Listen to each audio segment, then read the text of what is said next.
Assalamualaikum warahmatullahi wabarakatuh. Allahumma salli wa sallim ala sayyidina Muhammadin wa ala alihi wa sahbihi ajma'in, amma ba'du. Hari-hari ini sudah sangat viral sekali pembahasan tentang masalah nasab baginda Nabi besar Muhammad sallallahu alaihi wasallam. Sampai-sampai ada juga yang mengusulkan harus ada tes DNA. Pokoknya ada-ada aja sekarang ini teman-teman.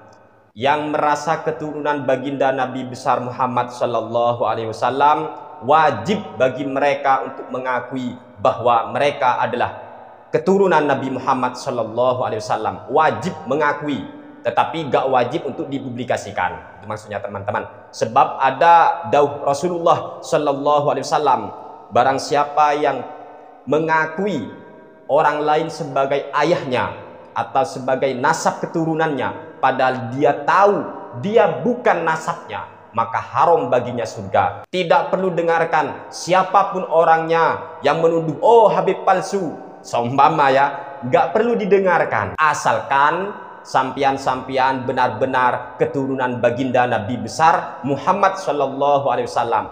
Pun begitu, andaikan Anda bukan seorang habaib, jangan pernah merasa habaib. Itu yang harus diketahui. Sekarang kami akan membacakan salah satu kitab yang sudah sangat populer di kalangan pesantren Jam'iyah Nahdlatul Ulama. Kitab tersebut adalah kitab Ta'limul Muta'allim. Di sini dijelaskan, kami akan membacakan dulu siapa sebenarnya keturunan baginda Nabi besar Muhammad sallallahu alaihi wasallam. Maka kami akan bacakan di sini dari muqaddimah dulu. Bismillahirrahmanirrahim. Bismillahirrahmanirrahim. Alhamdulillahilladzi faddala bani adama bil ilmi wal amal ala jami'il alam. Wassalatu ala Muhammadin sayyidil arabi wal ajam wa ala alihi wa ashabihi ya nabi'il ulumi wal hikam. Alhamdulillah, segala puji hanya untuk Allah. Segala puji, semua pujian hanya untuk Allah subhanahu wa ta'ala.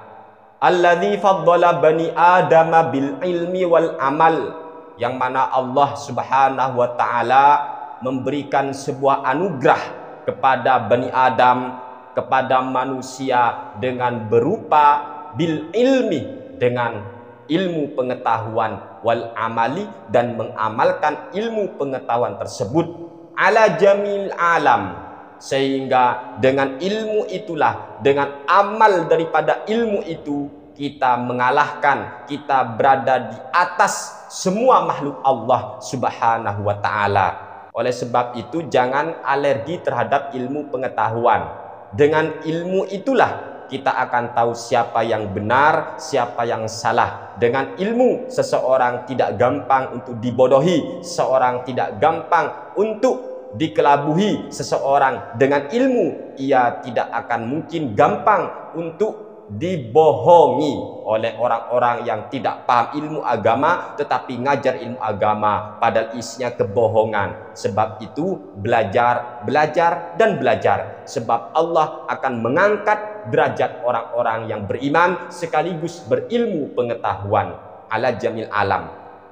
Wassalatu ala Muhammadin sayyidil arabi wal ajami wa ala alihi wa ashabihi ya nabi'il ulumi wal hikam. Apa yang dimaksud dengan wa ala alihi, dan semoga sholawat itu juga tercurahkan kepada keluarga Nabi besar Muhammad sallallahu alaihi wasallam. Di sini dijelaskan oleh beliau, wa aluhu min jihatin nasab auladu aliyin wa abbasin wa ja'far wa aqil wa harith bin abdul muttalib. Keluarga Nabi Muhammad sallallahu alaihi wasallam ini ada dua. Ada dari segi nasab, keturunan. Siapa mereka? Yaitu auladu aliyin, putra-putranya atau keturunan dari Sayyidina Ali. Kemudian wa abbasin, keturunannya Sayyid Abbas, wa Ja'far wa Aqil wa Harith bin Abdul Muttalib. Wa min jihatis sababi, dan ada juga keluarga Nabi dari sisi penyebab. Apa penyebabnya? Wa huwa ad-dinu, yaitu agama. Siapa keluarga Nabi Alu Muhammad sallallahu alaihi wasallam dari segi agama, yaitu kullu mu'minin au kullu mu'minin taqiyyin ala ikhtilafir riwayataini. Keluarga Nabi kita Muhammad sallallahu alaihi wasallam dari sisi agama, yaitu setiap orang mukmin atau semua orang yang beriman yang bertakwa, ala ikhtilafir riwayatain. Wa dhahiru annahu arada bi min jihati din. Tetapi yang dimaksud oleh musannif di sini yaitu keluarga Nabi dari sisi agama. Mengapa begitu? Li anna alal anbiya'i muttabi'uhum. Sebab keluarga Nabi, keluarga para nabi-nabi Allah, yaitu semua orang yang mengikuti mereka. Ini maksudnya.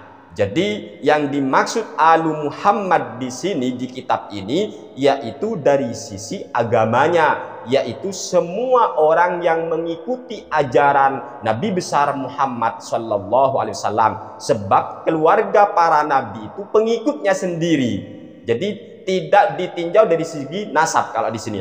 Qala Allah Ta'ala, Allah berfirman fi waladi Nuhin, tentang masalah putranya Nabi Nuh alaihi salam, alaihi salatu wassalam. Innahu laisa min ahlik. Kita tahu putra Nabi Nuh yaitu Kan'an.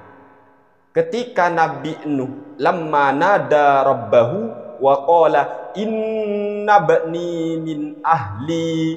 Nabi Nuh berdoa kepada Allah Subhanahu wa taala ketika Kan'an itu mau ditenggelamkan. Akhirnya Nabi Nuh berkata atau berdoa, inna bani min ahli. Ya Allah, sesungguhnya putraku ini adalah min ahli, bagian daripada keluargaku. Tetapi oleh Allah Subhanahu wa taala dibantah ucapan inna bani min ahli. Innahu laisa min ahlik. Innahu laisa min ahlik. Sesungguhnya Kan'an itu Nuh bukanlah keluargamu. Ini kata Allah Subhanahu wa taala. Nafa ibnahu ayyakuna min ahli. Allah menafikan, Allah menolak bahwa Kan'an itu adalah keluarga Nabi Nuh, ma'annahu ibnuhu. Padahal kita tahu Kan'an itu adalah putra Nabi Nuh, khuliqa min ma'ihi, yang mana Kan'an itu diciptakan dari air spermanya Nabi Nuh. Sehingga tidak salah kan ketika Nabi Nuh mengatakan inna bani min ahli. Tetapi walaupun Kan'an itu bagian daripada keturunan Nabi Nuh, akan tetapi dia kok tidak beriman kepada Nabi Nuh, maka ditolak oleh Allah Subhanahu wa taala dengan firman-Nya, innahu laisa min ahlik. Sesungguhnya Kan'an itu bukan keluargamu. Mengapa Allah Subhanahu wa taala menolak Kan'an sebagai keluarga atau min ahli Nuhin? Sebab Kan'an di sini tidak mengikuti ajaran Nabi Nuh. Dari kejadian inilah kita tidak perlu, rasanya tidak perlu kita mempersoalkan nasab, gak perlu. Yang penting mari kita semangat di dalam mencontoh baginda Nabi besar Muhammad sallallahu alaihi wasallam. Laqad kana lakum fi rasulillahi uswatun hasanah. Sesungguhnya dalam jiwa, dalam diri baginda Nabi besar Muhammad sallallahu alaihi wasallam terdapat suri tauladan yang baik. Walaupun menjaga nasab itu penting, tetapi yang lebih penting lagi adalah menjaga amaliyah kita. Berimankah kita? Bertakwakah kita? Mengikuti Rasulullahkah kita? Ingat, inna akramakum indallahi atqakum. Sesungguhnya di antara kita ini yang paling mulia di sisi Allah hanyalah orang-orang yang bertakwa. Jadi bukan nasabnya. Kalau bicara nasab, semua orang kan nasabnya Nabi Adam alaihissalam. Oleh sebab itu gak perlu mempersoalkan, membesar-besarkan soal nasab seseorang. Yang penting bagi siapapun yang merasa dirinya dipilih oleh Allah sebagai keturunan Nabi Muhammad SAW, wajib baginya untuk mengakui dirinya adalah keturunan Rasulullah SAW. Wajib tetapi tidak harus untuk dipublikasikan bahwa beliau-beliaunya adalah habaib, tidak harus, tetapi harus mengakui bahwa dirinya adalah keturunan Nabi Muhammad SAW, dan tentunya sebagai keturunan Nabi Muhammad SAW besar tugasnya, tiada lain yaitu menjaga akhlaknya, menjaga dakwah Islam sebagaimana Rasulullah SAW menyebarkan agama Islam dengan lemah lembut, santun dan semacamnya, tegas dan semacamnya. Itu dicontoh dari Rasulullah SAW. Dan bagi siapapun yang bukan keturunan Nabi, jangan ngaku-ngaku.